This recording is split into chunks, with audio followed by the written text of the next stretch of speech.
Hey, what's up, everybody? In a time where I would say it's kind of starting to feel like the wild, wild west, right? And everything's kind of a gamble as far as starting a new business. I still want to remain the channel that you guys come to talk about cash flow maximization opportunities, including but not limited to maybe new business ventures that you haven't considered in the past. My guest today, Mr. Sean Rocky Jeech, is going to be talking a little bit about what you could potentially be doing starting right now today to prepare for what could be the next best wave of short-term rental arbitrage. If you haven't watched our first video, you've got to check that out. It'll explain exactly what short-term rental arbitrage is. Long story short, this guy goes from $4,000 invested into a business to 200,000 plus per month in profits and cash flow doing this exact concept. It's my personal opinion that we could be coming up on the next best window of opportunity to get started in this particular business model. So you're not going to want to miss this video. These are what we're calling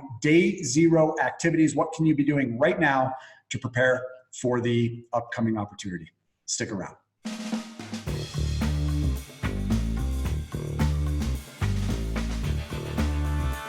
All right, guys, so here we are. We're back with Sean. Sean's going to be telling us, hey, what can we be doing right now? First and foremost, Sean, and I don't want to go through another full recap of what arbitrage is. Go back. I'll link our first video in the description below. You guys can obviously get a sense of what's there. But what I do want to cover today are the steps that we could be doing leading up to being able to start actually building a portfolio of properties that are cash flowing anywhere between $500 to several $1,000s per month each property. There's a lot of reason to be excited about this particular model compared to long-term landlording, which we cover in that first video. What would you say is the very, very first step that somebody should leave this video prepared to take? In line with probably advice you've given is CYA, right? So the first thing you want to do is develop a business entity that you are going to be transacting business through. You could rental arbitrage by becoming the tenant yourself and signing on your social. But why would you pick up 30, 40 leases all under your social security number if you could do it through an LLC instead and protect yourself from, worst case scenarios? And that stuff can be done in a day. Like here in Texas, you go to the Secretary of State website, you file an LLC, costs you $300 online. You get your documents via email. You then go to irs.gov, get yourself an EIN taxpayer number. You can get that same day. Then go to dunnandbradstreet.com, DNB.com, get a Dun & Bradstreet number. And if you select on Dun & Bradstreet that you may be applying for a government grant, they will give you your Dun & Bradstreet number same day as well. So you can get all three and you can be done in a couple of hours and your business is ready to go get like a business bank account and to develop trade lines and start to develop those things that like prove legitimacy that will allow you to, like, of course, negotiate with landlords in the future. I love that. And then from there, after you've sort of set up the basics, the foundation for the business formally, I mean, those are logistics that have to be done no matter what kind of business you want to run. What about the actual progress of generating revenue, right? I mean, I'm assuming obviously education is going to be built in there in a big, big way on the front end, to which I would say if you're not absolutely obsessed with Sean's channel at Airbnb Automated, you guys are missing what I would argue is the single best resource for this specific model that you're going to find anywhere, and it's absolutely free of charge. Right now, Sean isn't charging for anything. He doesn't sell any products or services. I'm convincing him to do otherwise, but nonetheless, he's a guy that's going to give it all up for free. So would you argue that that's pretty much front-end action plan is basically act like an insane person with your headphones on and just consume as much as you can about the business? Yeah. That's about correct. There are things that take time, and when you form a business, right? One is like academic knowledge, right? Understanding the industry, understanding your product, understanding the market. That does take time. So you should be consuming. We have a free course on YouTube that's a little over 100 videos. It's probably about 10 to 14 hours of content. I guess I haven't really looked, but yeah. So there's a bunch. And the other thing, of course, is creating a paper trail of like deposits in your bank. Like if you're going to get approved for leases, which is of course the contingent for arbitrage, unless you do, there are different models that don't require you becoming a tenant and getting approved like in a traditional way. But I think either way, to get a landlord to like think that you're a safe bet, you still need to be able to give them financials. So it'll take a couple months to have deposits into your bank account every month, and also to learn everything that you need to know in order to negotiate the deal down the road. So as soon as you have your LLC formed, you should be getting a business bank account, making deposits. If you have a regular job or if you have rent income from another property that you already have, just any cash that you can, start depositing into that bank account and then pay yourself out of that account or something like that to have that cash pass through. And then, yeah, don't just learn about rental arbitrage, but I would learn about business in general. There's a book that I always recommend called Critical Business Skills for Success. It's by the Greater Courses on Audible. It's like a $50 book on Audible. But if you get an Audible account on a trial where you get a credit for free, you get the book for free. So yeah, you can learn everything rental arbitrage on my YouTube channel, but then just, expand out and start. Like Harvard actually has a free YouTube channel where they put their courses. MIT does, Stanford Graduate School of Business does. Yeah, not just learn rental arbitrage or real estate, but learn business as a whole. Because running this type of business, it doesn't end in real estate. It is marketing, it's human resources, it's customer service, it's everything.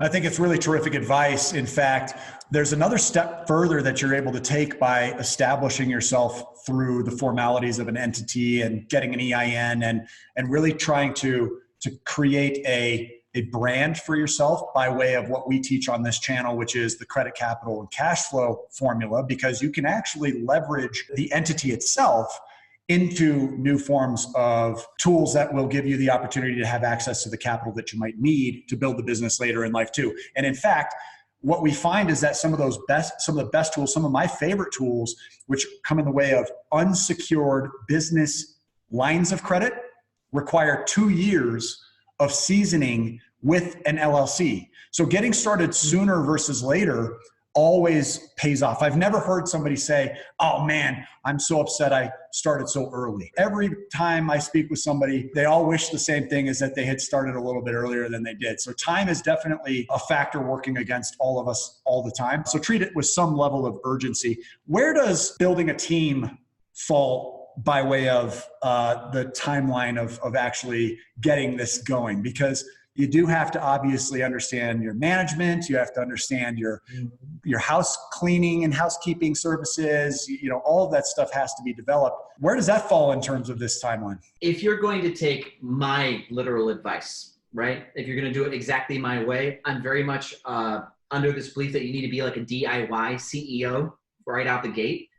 So you don't build a team until after you've picked up 5 or 6 doors. So you first, of course, negotiate your deal with your landlord, get the lease signed. You start buying the furniture, it gets shipped in. You put that thing together yourself. It takes 13 hours. The furnishing, staging, making the Airbnb profile, getting everything ready. It takes about 13 hours of manpower, total labor hours, to get something live from an empty apartment to a live property. So spend the 13 hours each on your own. Do it multiple times. Really master the art of staging and setting up a home. And then when you get bookings, if you only have 2 or 3 properties, you could hire a housekeeping company and they'll charge you, of course, an amount that makes them money, which then, of course, affects your bottom line. You could do that if you want to hire a cleaning company and they can teach you how to clean a home, but you ride along while they're cleaning it and you learn what a professional housekeeping company does. Learn from them, then hire your own housekeeper. Once you get about 5 or 6 doors, hire your own housekeeper by the hour. That'll lower your total cost for cleaning down to maybe 30% of what you're paying like another company. Wow. And then every 5 doors, hire a housekeeper, pay them by the hour. We pay about $12 an hour for our housekeepers, and it saves us so much money. And that's also why we can retain all of our properties and keep running our business during this economy, because a lot of rental arbitrage companies, people that do Airbnb, they're paying so much for housekeeping that their per reservation costs, like their break-even costs, are much higher than mine. So I've been able to lower my rates to meet the market, and we've been 80% full, where our competition is like 33 or 35% full because they can't lower their rates enough to meet the market, the price right now. And so that's $12 an hour a $12 per hour housekeeper is a steal. Mm-hmm. I'm impressed. I have a hard time. Probably the best I could find in major metro was somewhere around 15. I found it difficult to depend on those people. I had a lot of last minute call-ins. These are just for my own personal home, so I can deal with that, right? It's like, oh, okay, so you cancel on me last minute. My life isn't going to be that bad. You cancel on me last minute with my short-term rental. we got a real problem on our hands when I've got another guest showing up in 6 hours.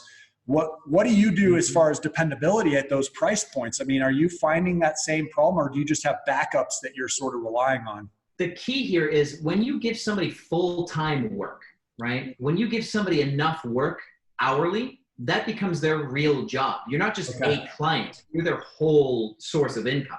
So when you try to get your home cleaned at 15 an hour, that housekeeper is looking at all the jobs that they can do, and some are paying them more, some are paying them less. And they may not like the idea of cleaning your home for 15 where somebody else pays them 25. But when you create a role within your business where you advertise on Facebook jobs, is what we do. We create a Facebook business page. We put some content up. We make our business look legit. You post a Facebook job, which is free, and you get applicants that send you their resumes that they used to work for a hotel. They used to do like housekeeping at a hotel, and they got paid $9.50 an hour at the Motel 6 to clean, right? And they had stupid quotas. They had to clean like 14 rooms a day or something like that. Then you hire those people full-time, a little bit better money, better work culture. You're a cooler boss. They stick for 12. We have very little housekeeper turnover. We've had the same housekeepers for years. And of course we give them raises.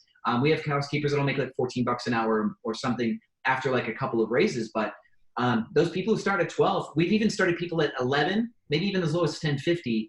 And we don't really have issues until we start getting below $11 an hour in most of our, because we're in major cities too, Philadelphia, Houston, Dallas.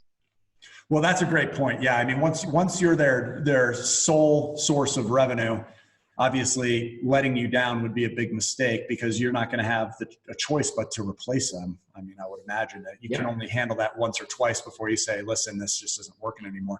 So when does market research come into this then? Because I'm assuming that's something from a day zero standpoint, day zero activity, people could start doing right away while they're educating themselves about the model, right? Yeah, I'd say there's probably two types of market research. Like you've got, and I'll let me prelude with this. I believe that you should always utilize home field advantage, right? Knowing your city is so important for being able to do good local research. You could call the difference between micro and macro in this case. Let's say you're like near Denver, right? And let's just say Denver was the city that you're going to do it. Regulations aside, and that's one thing you should look at, is some cities don't allow Airbnb, some cities do. But regulation aside, if you're going to try to decide where to set up an Airbnb property, you have to generally understand the reasons why people come to your city, what size groups come to your city, where are they trying to get to, what are the points of interest. So I teach people to look for what's called a radial proximity to a point of interest. So let's say there's a big convention center, and one side of the convention center is like a nice neighborhood, and the other side is like a B-class neighborhood. Well, if you can pick up a property 3 blocks in either direction, it's cheaper to get into the B-class neighborhood, and short-term rental travelers are not neighborhood sensitive. They're distance sensitive. So they would rather rent your place for a little bit cheaper than the classy neighborhood, because it's still the same length Uber drive to the convention center. It's still the same length walk to the convention center. So that's one aspect. Home field advantage will allow you to know those things where you have to learn so much if you're going to go to a new city. And then of course you can use, you can use hotel data. Like CVS wrote on the back of Walgreens, where Walgreens did all the market research on what cities, what intersections, what communities to build a pharmacy in. And CVS just said, okay, we'll pop up across the street. So new builds on 4-star hotels, you just chase them down. Any new construction on a 4-star hotel, you can pretty much say that they've done enough market research to know that they want to spend millions on this block. Get near them. Wow. Yeah, that's true. Another great point. So obviously you have videos that sort of in depth go through each one of these topics on the Airbnb Automated channel. And guys, this is a real influencer here. I said it in the last video. I was a big admirer for a while before I finally reached out and thought, hey, this is really prime time for all of us to be exploring this model closer. I'm sure, Sean, you can send us some links to videos that maybe detail some of these preliminary day zero activities that people can be working on, and get them back over to your channel to start looking more closely at this if we've sparked any interest in somebody to start researching this. But I really believe that we're sitting sort of in this one brief window where you're at home, you don't necessarily have the same obligations that you had before, and it's a really good opportunity for you to take a little bit of that time and start to to adventure into new space. Why would somebody not be looking into this model? I mean, I've since I found it, have sort of felt like it's one of those too good to be true things. And I guess I'm still sort of looking for that convincing reason to run away from it. I mean, you're the wrong guy to ask. I mean, you've built a several $1 million per year business in this space. So I know that, you're obviously convinced it's a good way to be going, but have you discovered, any retrospective reasons to kind of talk somebody else out of this? I had somebody interview me once and ask the same thing. Why aren't people taking advantage of the information available? The answer is people don't do new. There are people who do, and there's people who don't. And it's like Plato's cave, right? You fall out of the cave by accident, and there's all the sun. You've never been outside the cave, and you're scared. People have told you don't leave your cave. And you roll out of the cave onto the ground, under the grass, into the sunshine, and you are freaking out because you ended up in a new spot you're not supposed to be in, and you're just waiting to die. You're like, I'm going to die, right? Then you realize that this new isn't dangerous. It's just different, and just nobody understands it. And that's why people say, don't go do it, because it could be dangerous. It could kill you. And then you discover all the beauties of this new idea or this new place outside your cave. You go back to the cave to tell people how cool it is outside, and your cave refuses to listen to your testimony. And I think even in Plato's caves, their parable of what happened, I think the people in the cave even stoned the person to death for even trying to say you should leave the cave. People are so afraid of venturing out into a new world. And right now, specifically, uncertainty is at its peak. People do not know what's going on. And just people want predictions. People are like, what's going to happen next? I would just like to see the future a little bit, please, so I can go to sleep at night, because I'm so afraid that this could be the end, right?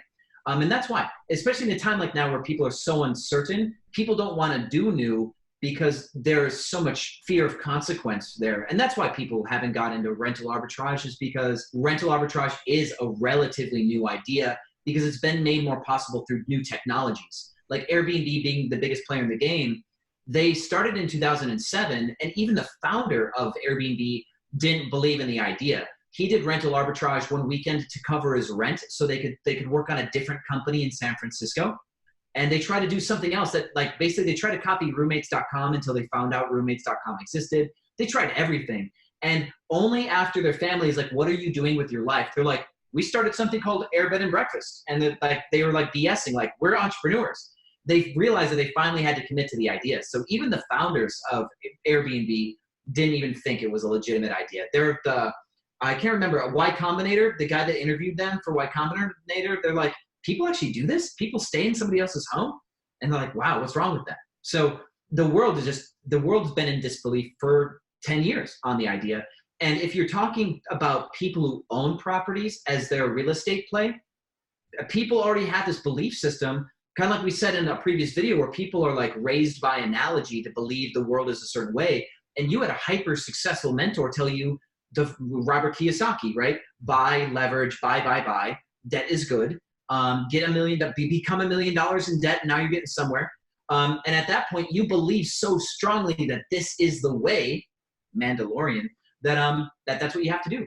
And so if somebody brings you something new, like you have to almost shed like a layer of armor to be vulnerable to a new idea. That's why people don't do it. Man, ain't that the truth? Well, I'm convinced that the video episodes that we're going to put out on this channel regarding this topic are going to impact definitely at least one person. Somebody's life forever will be changed because of their open-mindedness. I certainly hope that entrepreneurs that really truly consider themselves one are really willing and ready to adapt, because things are rapidly changing. And I certainly think that opportunities will be missed by people who are stuck. And so this is going to be one of those industries that I have a very, very close eye on. I can't tell you how grateful I am for our recent connection. For those of you that don't know, I'm a recent fan of Sean's. I started following his work, 6-8 months ago, following purchasing the Airbnb that I'm sitting in now. This is the only Airbnb that I have. But as an Airbnb home owner, I certainly see the errors of my ways, where I have invested considerably more money to the tune of arguably multiple hundreds of thousands of dollars than I needed to in order to get the exact same result. And so we won't be making that so-called mistake again, I will tell you that. And so I'm glad to have you on the team, Sean. Thank you so much. Is there anything else you want to add to this video that would just help people kind of get kick-started for a day zero type of mindset? I feel like right now, a lot of people are in like analysis mode, right? And at the moment that you decide that you're going to do something, you have to shift gears from analysis to action. So start taking action on where you think you need to be 6 months from now. If there's one thing that I think is going to be that'll separate the people who win in this economy from the people who don't win, I think it's going to be switching gears into action, because people have been stuck in their homes, quarantined. What do I do? And so people will come out of that at their own pace, but there's nothing more valuable right now than shedding that like layer of moss from sitting on your couch for a month. And the getting back into the world. Be the first back in the world. Like be the first back out there doing stuff, trying new stuff, and taking action, because your competition is sleeping right now. There's massive opportunities while everybody's in hibernation. It's great. So check the description below for links to Sean's videos to help support some of what we are talking about here today. Beyond that, become a subscriber to his channel, folks. This is going to be one guy that you're definitely going to want to be following around as you explore what opportunities are going to be best for you. And let's start shaking off those cobwebs. Like you said, this is the time. Sean, I can't thank you enough for your willingness to spend time for our audience. And he's been putting out a video a day, guys, so I can't even begin to tell you how much effort that takes for such little reward. He doesn't sell anything at all, which means that he's doing this all for the chump change that YouTube is willing to pay him, and because he cares about you and your progress. So again, Sean, thank you very, very much for all the efforts, dude. I really, really appreciate it. And I'm going to have you back on. So hopefully you'll become a familiar face here on our channel. Yeah, it's been a pleasure. Thank you for having me. Thanks, guys. All right, drop a like on this video. So show Sean some love, and we'll see you on the next one. Until then, make it a great day, guys. Take care.